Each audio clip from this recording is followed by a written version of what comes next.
Hey guys, lesson about rest periods here today. All right, so rest periods. You'll see these listed in your workouts. Sometimes your rest periods are very short. You go from exercise to exercise. Other times your rest periods are a bit longer.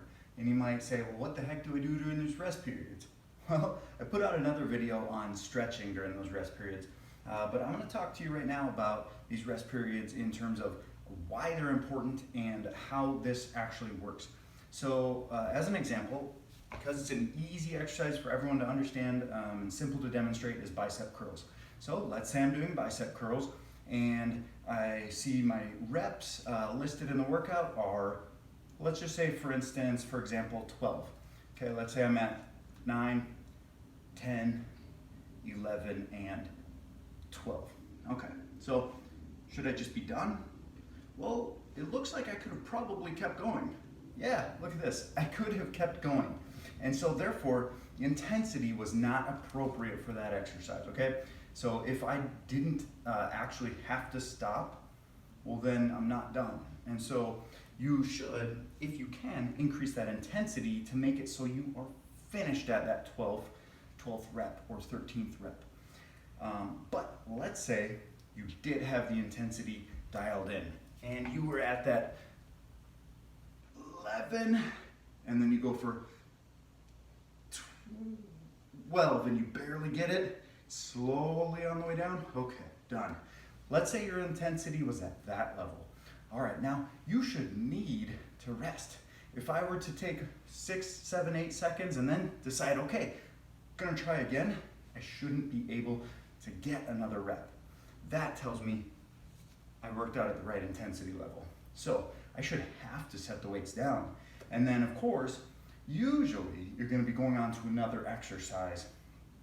And then while you're doing a different exercise, you're going to work a different muscle group. And then you'll come back to this muscle group. So therefore you're in one way getting rest while not really resting. At least the muscle group is. So if that's the case, pay close attention to those rest periods. I set them very specifically for a reason. Now, let's say that's not the case and you're only doing that one exercise, that bicep curl, and then it's a rest. And then you do another set of bicep curls. I've allocated those rests to be just long enough so that you should be able to keep going again. And then you can hopefully make sure that you've got the right intensity to get again to that, let's say 11. And then if it's 12, you should be able to get through that 12th rep just barely. Okay, so if possible, if you're at a gym, if you can increase the weight from set 1 to set 2 to set 3, that would be ideal. Now if you're wiped out in set 1, you get to failure.